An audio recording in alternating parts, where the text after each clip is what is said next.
Nos aproximamos do fim dos crimes selecionados para exemplificarem os pecados capitais. Então, o sexto deles, nas nossas narrativas, é o pecado da vaidade. Esse sentimento pode estar associado ao desejo de atrair a admiração de outras pessoas. Por isso, o vaidoso investe na sua própria aparência e a expõe, seja pessoalmente ou por meio das mídias sociais. Para ser ou parecer jovem, bonito e bem-sucedido, vale tudo. Tratamentos estéticos, vestimentas caras e de grife, e mais que tudo, inúmeras fotos ostentando momentos felizes. Mas o conceito de vaidade é amplo e ligado também ao orgulho, à futilidade, tolice, falsas aparências e à mentira. E os filósofos também afirmam que a vaidade e a inveja são vícios que se complementam. Acreditamos que as ações do jovem inglês Benjamin Field, que seduziu idosos para obter benefícios financeiros e depois os levou à morte, foram a exploração pecaminosa e cruel da vaidade. Sou Marco, sejam todos muito bem-vindos ao Insólito. Antes de prosseguir, eu peço que você deixe seu like nesse conteúdo, verifique sua inscrição também no canal e, se puder, considere se tornar um membro do Insólito. Combinado? Vamos aos fatos.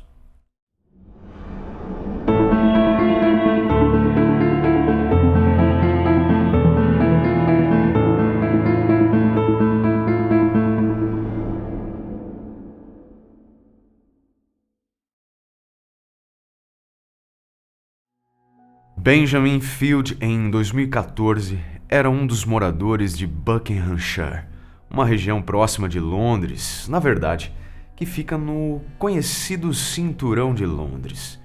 Pelas fotos, vemos que se trata de uma cidade adorável, com mais de 800 anos, certamente cheia de histórias e tradições inglesas. Sabemos que Ben Field, como era conhecido, era um dos filhos de um pastor batista.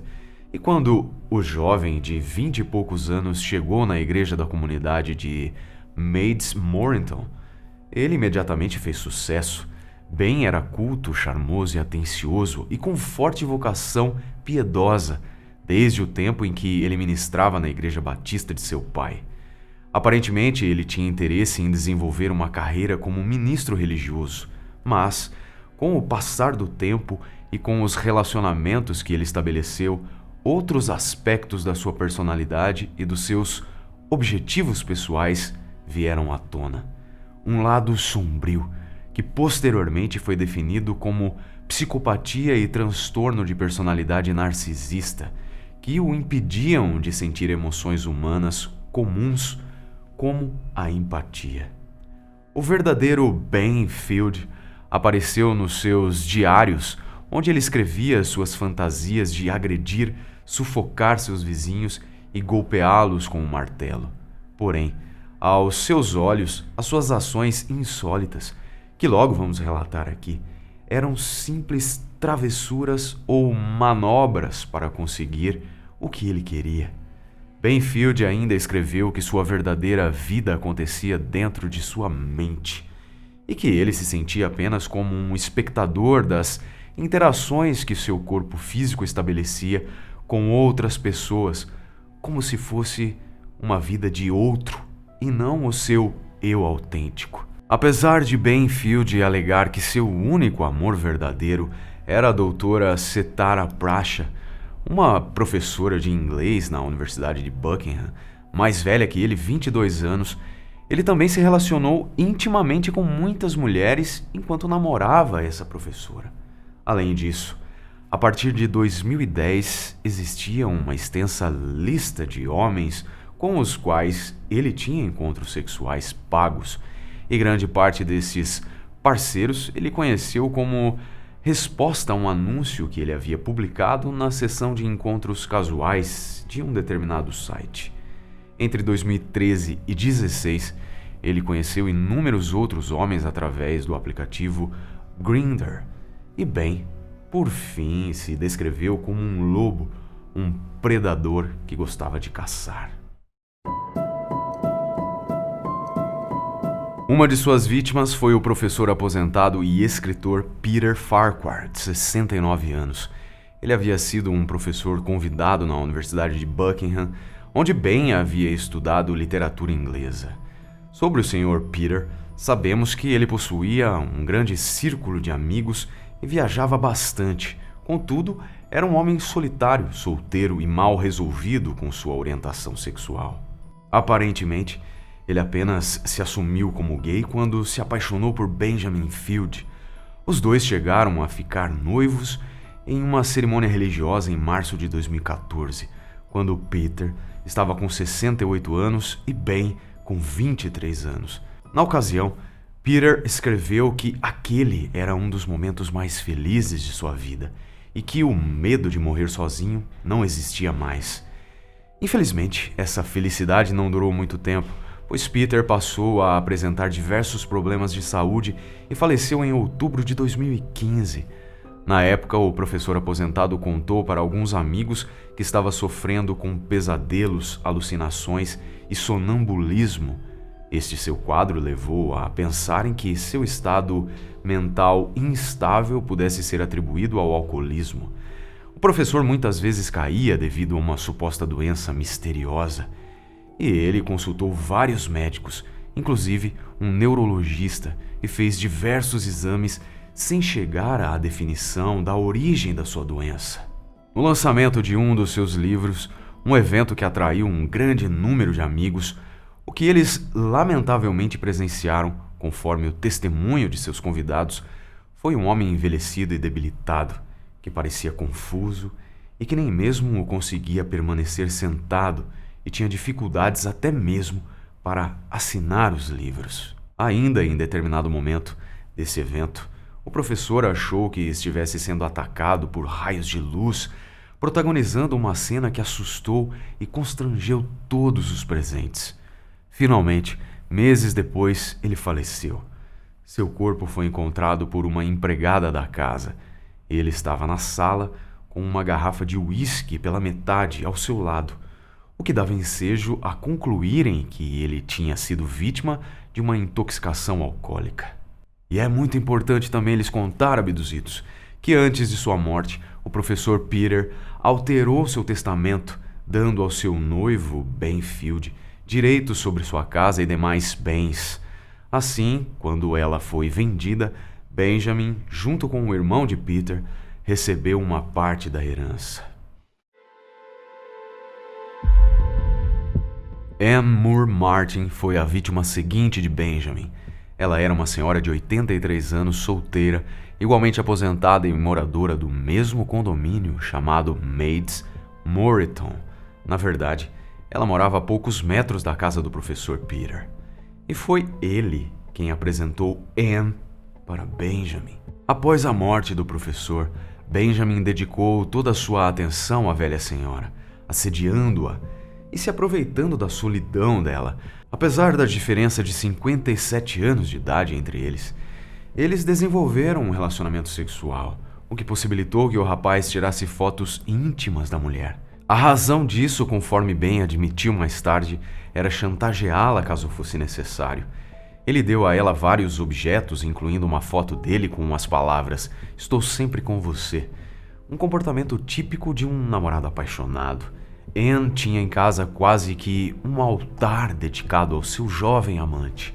Em contrapartida, Ben ganhou o equivalente a 4,4 mil libras, perto de 30 mil reais, para a compra de um veículo e, posteriormente, 27 mil libras, aproximadamente 180 mil reais, para supostamente comprar um equipamento de hemodiálise para o Tom, o irmão mais novo dele.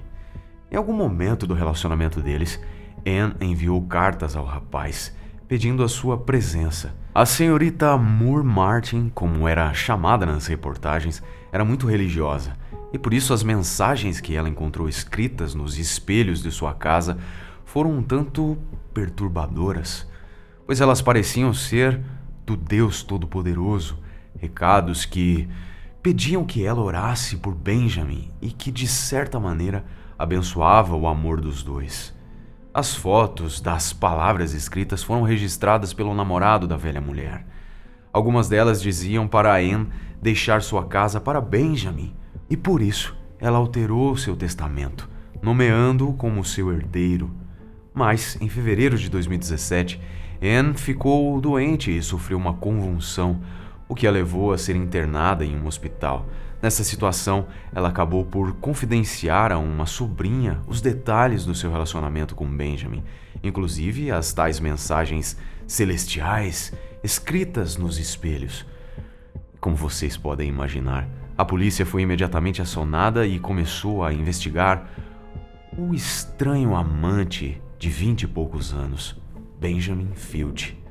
A pobre senhora Anne mudou seu testamento novamente para voltar a beneficiar sua família, e em maio de 2017 ela veio a falecer de causas naturais em uma casa de repouso. Talvez a causa de sua morte tenha sido, na verdade, uma mistura de vergonha, arrependimento e a dor de ter sido usada e traída por Ben.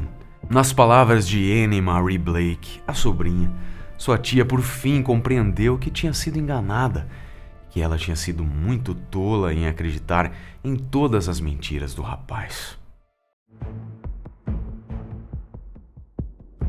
As investigações policiais referentes a este evidente golpista chegaram a revelar uma gravação telefônica do banco onde Anne tinha conta.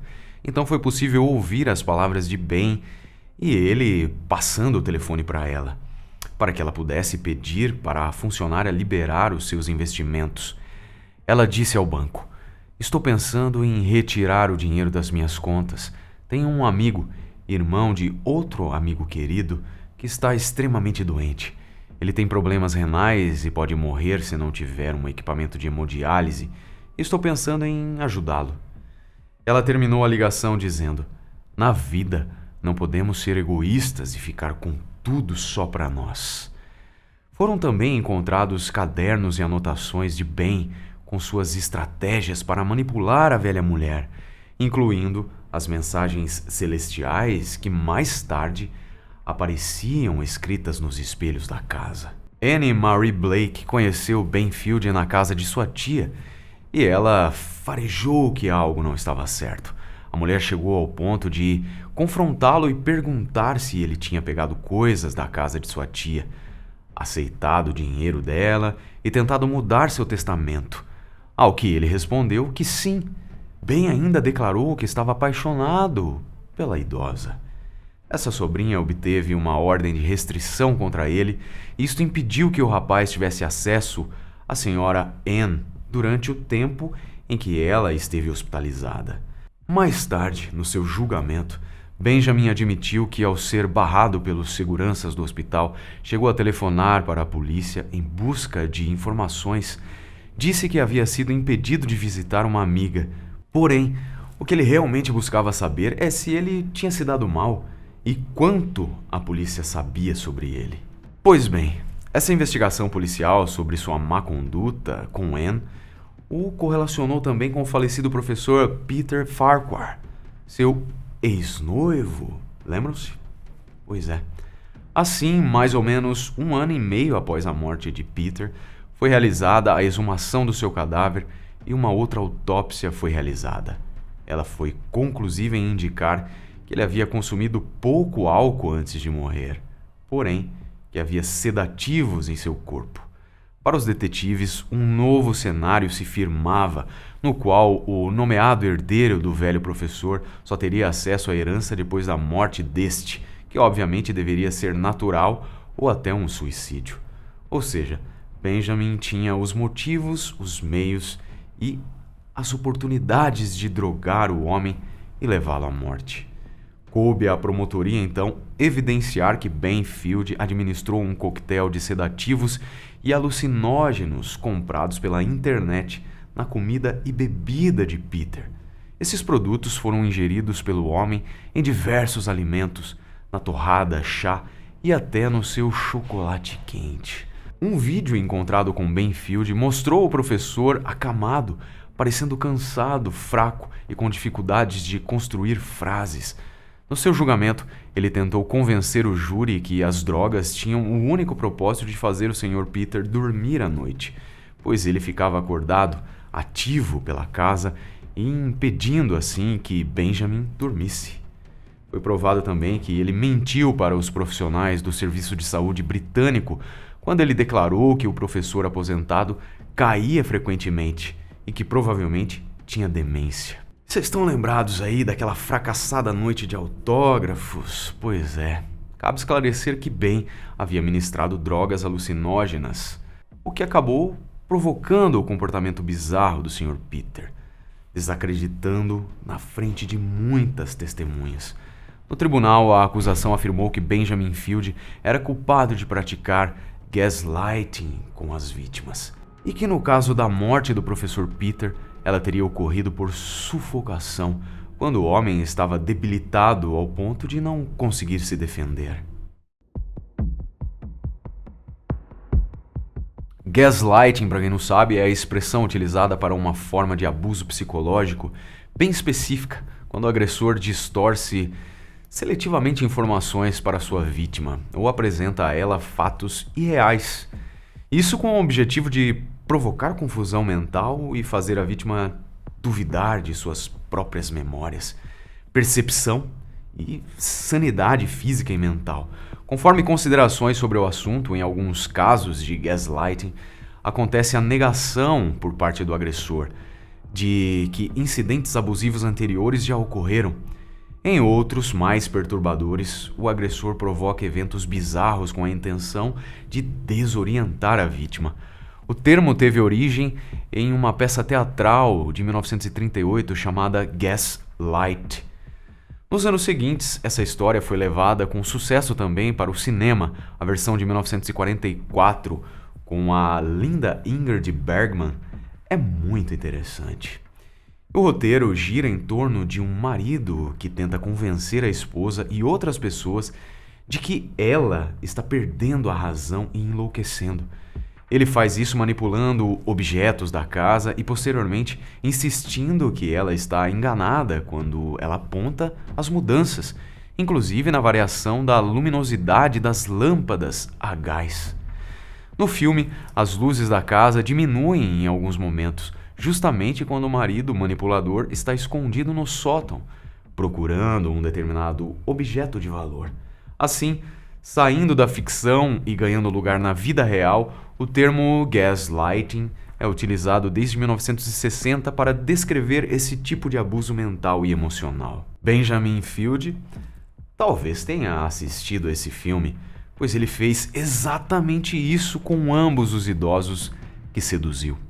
No caso do professor, Ben costumava mudar de lugar algumas coisas dentro da casa. Assim, o professor perdia tempo e paciência na busca dos pertences, até que seu jovem noivo os encontrava facilmente e afirmava que o próprio Peter tinha guardado aquelas coisas no lugar onde elas estavam. Nesse jogo mental perverso, Benjamin apagou informações importantes do celular de Peter e negou que elas estivessem ali, apenas para ver então o homem se desesperar e pedir a sua ajuda. Com a repetição de diversos desses episódios, mais a ingestão de drogas, como lorazepam, que alteravam, o estado mental de Peter, foi fácil fazê-lo duvidar de sua própria mente.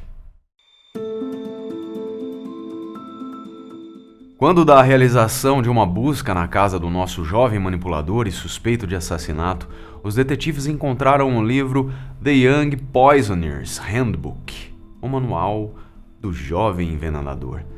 E esse livro é baseado na vida de Graham Young, conhecido como o envenenador da xícara de chá. Na verdade, um serial killer inglês que envenenou familiares, amigos da escola e colegas de trabalho, matando pelo menos 3 deles antes de sua prisão em 1972. Essa história também foi transformada em filme em 1995, que apresentou o caso na forma de uma comédia ácida, onde Graham Young, aos 14 anos, apesar de sua inteligência, é socialmente desajustado. Assim, seu interesse pela ciência, em especial a química, é seu passaporte para a vida criminal, quando ele se torna um especialista em venenos e passa a dar início às mortes daqueles que ele não tolerava. Mas é claro que nós não sabemos se o livro servia para Benjamin Field como uma fonte de consulta, talvez. dos aspectos práticos para o cometimento dos seus crimes, ou apenas como um entretenimento. De qualquer maneira, os investigadores fizeram questão de apreender e fazer menção do livro nos autos do processo. E falando em biografias de jovens assassinos, a vida do próprio Benjamin Field já foi relatada pelo escritor David James Smith, que é autor de 6 livros de não ficção e um jornalista premiado pelo jornal inglês The Sunday Times Magazine. Como o próprio autor definiu, os crimes do residencial Maids Moreton se apresentaram como uma história extraordinária de corrupção e maldade dentro do cenário da classe média inglesa, até então segura e aconchegante. David registrou tanto os detalhes forenses quanto os aspectos que ele chamou de fascinantes do assassino mais surpreendente e desconcertante dos tempos modernos na Inglaterra. A obra foi apresentada na forma de um audiolivro com o título Let Us Pray, A True Story of a Murder and Deception. Deixe-nos caçar uma história verdadeira de assassinato e engano. A conclusão do trabalho da polícia foi que o motivo de Ben era puramente o ganho financeiro, a sedução, o romance, o sexo, o gaslighting, as drogas, as mensagens divinas, as mortes e tudo mais que Benjamin Field fez servia exclusivamente para atender à sua cobiça, que, diga-se de passagem, era ilimitada. Podemos afirmar isso a partir dos diários e cadernos que a polícia encontrou, onde havia uma lista de 100 nomes de pessoas. Estas eram potenciais vítimas, pessoas que podiam ser úteis, como alvos de fraude ou de outras maneiras. Entre eles estavam seus avós, outros membros de sua própria família, a mãe idosa da sua namorada e moradores do residencial. Nas suas notas, essas pessoas eram chamadas de clientes. Livros sobre envenenamento e suicídio também faziam parte do acervo do jovem filho do pastor. O investigador principal, Sr. Mark Glover, concluiu que Ben era cruel e que ele sentia imenso prazer na miséria e na dor das outras pessoas. Não obstante todos os seus crimes, muitos deles com diversas evidências produzidas por ele mesmo, Ben Field acreditava que escaparia impune, segundo suas próprias palavras gravadas dentro do carro de polícia que o transportava juntamente com os outros 2 acusados para a sala onde ocorreria seu julgamento. Mais tarde, ao ser questionado em juízo, ele admitiu que manteve um relacionamento fraudulento com os idosos Peter e Ian, com o objetivo de fazê-los modificar seus testamentos a seu favor. Ele também admitiu ser culpado de fraude em relação à mulher de 83 anos para obter seu dinheiro, quando ela o convenceu da falsa necessidade de comprar um carro e a máquina de hemodiálise. Contudo, foi absolvido da acusação de conspiração de matá-la. Ele supostamente possuía um cúmplice para algumas das suas ações. O mágico de 32 anos, seu amigo, de nome Martin Smith, que foi acusado de homicídio, conspiração de homicídio, fraude e roubo. Porém, esse homem foi inocentado. O seu irmão mais novo, Tom Field, que estava com 24 anos na época do julgamento, também foi inocentado da acusação de fraude. O irmão do Sr. Peter, Ian, disse que ouvir o insensível desrespeito pelo seu irmão durante o julgamento o levou a sentir tanta raiva que ele quis matar Benjamin Field ali mesmo, dentro do tribunal. Ele também afirmou que foi surpreendente o que o rapaz conseguiu fazer com Peter, um homem até então equilibrado e de absoluto bom senso. Após um longo julgamento, em meados de 2019, aos 28 anos, Benjamin foi condenado por assassinar Peter Farquhar e cumprirá pelo menos 36 anos de prisão, ou seja, ele estará tão velho quanto Peter quando for solto. Seus pais assistiram a grande parte do julgamento sentados lado a lado, de mãos dadas, claramente horrorizados e envergonhados diante dos fatos que foram apresentados e que lhes mostraram que eles realmente não conheciam o próprio filho. Por fim, notícias de 2021 divulgaram que os advogados de Ben tentaram uma anulação do julgamento, mas o Tribunal de Apelação confirmou a condenação dele. Além disso, existe a expectativa que a polícia amplie sua investigação sobre outras vítimas em potencial, que seriam pessoas portadoras de demência em um asilo onde Benjamin trabalhou, e sabe-se que ele atormentava os pacientes. Outro casal de idosos que vivia na mesma rua que Ben também morreu em circunstâncias suspeitas, e suas mortes foram semelhantes a métodos relatados nos cadernos e notas do nosso assassino. Certamente, esse sujeito, Benjamin Field, conseguiu afetar os sentimentos de suas vítimas, fazendo-as se sentirem especiais, desejadas e amadas. E isso não é manipular a vaidade? Espero que tenham apreciado o conteúdo de hoje. Agradeço imensamente sua companhia e até o próximo episódio.